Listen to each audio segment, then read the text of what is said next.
Amables televidentes, la función de transparencia y control social, también conocida como el quinto poder, volvió a instalarse ante la necesidad de nominar a sus delegados para que integren la comisión que escogerá a quienes conformen la nueva Corte Constitucional. El doctor Julio César Trujillo, titular del Consejo de Participación Ciudadana de Transición, fue elegido como presidente y el fiscal, el contralor subrogante Pablo Celi como vicepresidente.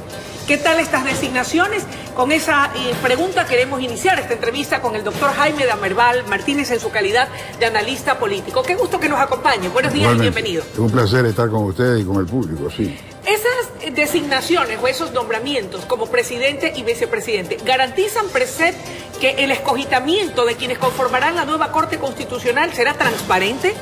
No per se, que por sí mismo, si no nos necesitan a nosotros. Es porque ellos son incuestionables hombres de honor, a quienes conozco, pero de luego depende de quienes más compongan el Consejo de la Judicatura a punto de formarse. Pero lo principal es que creo que ellos y yo estamos de acuerdo en que este Consejo de Participación Ciudadana debe eliminarse para siempre. ¿Por qué? Es simplemente una estupidez, y se lo explico rápidamente. Porque lo clásico, lo necesario, el esqueleto jurídico indispensable es un trípode, es decir, los tres poderes del Estado. Esto de la Revolución Francesa, del siglo XVIII, el Ejecutivo, Legislativo y Judicial. Pero aquí los noveleros estos, del petróleo y de la tontería, introdujeron pues el quinto poder, que es facultad de transparencia, que es exactamente un órgano fiscalizador adicional. Es decir, que el Ecuador está lleno de órganos fiscalizadores, que no fiscalizan. A saber, la Asamblea Nacional o Poder Legislativo es fiscalizador. No solamente legisladora, sino fiscalizadora. Cada diputado o asambleísta es un fiscal, sino que no han hecho uso de sus poderes, del terrible poder de fiscalizar. Este es el primer ente fiscalizador. Luego tenemos el Ministerio Fiscal General del Estado, con 1.000 o 2.000 fiscales distribuidos en el país. Luego tenemos la Contraloría General del Estado, que es un organismo fiscalizador. Entonces se creó, porque todos ellos fracasaron algún tiempo, la Comisión Anticorrupción, que tuvo un desempeño muy interesante, y en la Asamblea de Montecristi se decidió crear este Consejo de Participación Ciudadana, que es el quinto poder, que se llama por el cuarto de la prensa, el quinto poder, o el poder electoral. Y crean este poder, que realmente no es un poder, sino que es como añadirle una muleta a quien quiere ser cojo, porque resulta que teniendo varios poderes, no, se finge cojo y además aumenta otro diciendo para aparentar que quiere fiscalizar cuando aquí en el país no quieren fiscalizar. A ver, doctor, pero... Por ejemplo, le cuento una cosa rápida. Pero hagamos una retrospección. Sí, en lo que han sido o lo que fueron los 10 años del Correato. ¿Qué función, verdad, desde su punto de vista respetable, cumplió ese quinto poder del Estado? Ninguna. ¿No hizo nada? Ninguna. Entonces, dicho sea de paso, pues hay que reconocer el mérito donde existe. El contralor, el suplente, el que está actuando en este momento, Pablo Celi. Pablo Celi es un gran contralor y de una vez respaldo que se lo elija definitivamente cuando llegue el momento. Ahora, usted me dice, ok, no había necesidad, no era necesario crear este quinto poder. ¿No será acaso porque todos esos organismos que debieron fiscalizar, que debieron controlar, que debieron frenar actos de corrupción, no lo hicieron como debían, y de allí la importancia o necesidad en lo que fue la Asamblea de Montecristi de crear precisamente ese quinto poder? No fue por eso. Fue porque la crean es precisamente para nombrar ellos en este nido. La palabra nido es donde crecen las culebras, el nido. ¿Ya? No es el nido. Para desde allí, en este Consejo de Participación Ciudadana, elegir a los principales funcionarios del Estado con el mismo grupito de gente. Es decir, el Consejo de Participación Ciudadana le arrebata a la Asamblea Nacional o Poder Legislativo la facultad de elegir Procurador General del Estado, Contralor, Superintendente de compañía, Superintendente de banco, etcétera, etcétera. ¿Para qué? Todo entre los 4 o 5 individuos que pusieron en Montecristi. Es una farsa, es una farsa.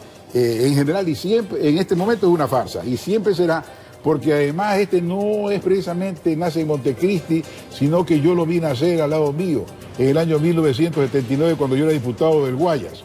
Y entonces alguien propuso que había que crear un poder que a su vez reuniera a todos los demás poderes.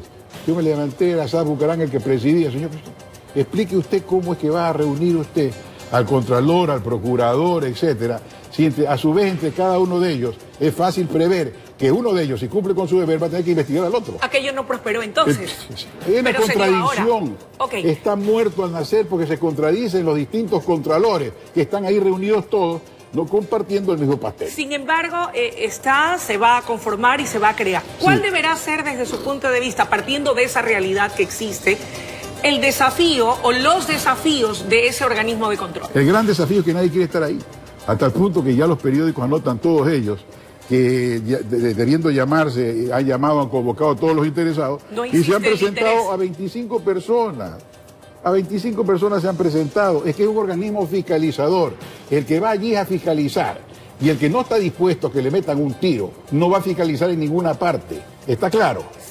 Está muy claro, ¿no? Claro que sí. Entonces, ¿cuál es el riesgo del ministro fiscal y por el cual él pidió una póliza de seguro de vida? Y la pidió y la obtuvo. ¿Por qué? Y debe tenerla siempre. Porque el ministro fiscal, pues, es el enemigo en principio, sin máscara, de enemigo de todos los delincuentes, pues. Entonces es un puesto ingrato. Pero si usted además crea un cuerpo colectivo que se supone que va a ser académico, no es académico, es un cuerpo de candidatos a un atentado. Ahora, el último informe de la ONG de Transparencia Internacional del 2017 reveló que América Latina se encuentra en estado crítico, hay niveles de percepción de corrupción y casos de corrupción. ¿Cuánto afecta todo esto al sistema democrático de un país y su gobernabilidad, la sombra de la corrupción? Claro, un país corrupto no amerita ni atrae, no es imán de ninguno de los inversionistas, porque nadie quiere invertir su dinero en un país que no tiene función judicial. Dicho sea de paso, antes de olvidarme, anteayer se fundó la Patria Grande de América Latina. ¿Cómo es esto, doctor Hammerman? Explique usted esto, se lo explico en pocas palabras. Se funda en un pentágono, porque por casualidad pasa a ser el Pentágono de América Latina. ¿Quiénes son el Pentágono? Es decir, los 5 países que crean en la patria futura, la patria grande que estos sinvergüenzas han querido crear a base de robarse a los pueblos. ¿A quiénes se refiere? Me refiero ¿A a que Perú, vamos hablando de cosas importantes, a que Perú, Chile, Argentina, Colombia, Paraguay han decidido denunciar ante la Corte Penal Internacional al gobierno que gobierna Venezuela, es decir, a la dictadura colectiva, dictadura militar, dictadura comunista, rapaz, ruin y ruinosa de Venezuela. Eso es el principio, la semilla espléndida del surgimiento de la patria grande latinoamericana a base de correctivos, ya no de individuos dentro del orden interno, sino poner en orden a aquellos que se amparan en las naciones para devorar el alma de los pueblos, que son estos dictadores miserables. En ese sentido, ¿cuál deberá ser la postura de Ecuador frente a la iniciativa de estos 5 grandes? Hizo bien el presidente Moreno en su circunstancia de que él es un elemento comunista y él no lo esconde, de que a pesar de esto, y poniendo de lado sus principios, no se quejó, es decir, acusó en cierta forma la circunstancia actual de Venezuela. Pero pudo ir más lejos y el Ecuador debe realmente, definitivamente, agregarse al grupo de Lima para terminar con estas dictaduras de Nicaragua, Venezuela, etcétera, etcétera. Le agradecemos muchísimo, mi querido doctor. El tiempo de la entrevista ha concluido. Amigos televidentes, ha sido la intervención del doctor Jaime Damerval Martínez en su calidad de analista político, analizando temas de coyuntura y también internacionales. Vamos a una brevísima pausa y ya regresamos con mucho más desde la noticia Primera Emisión.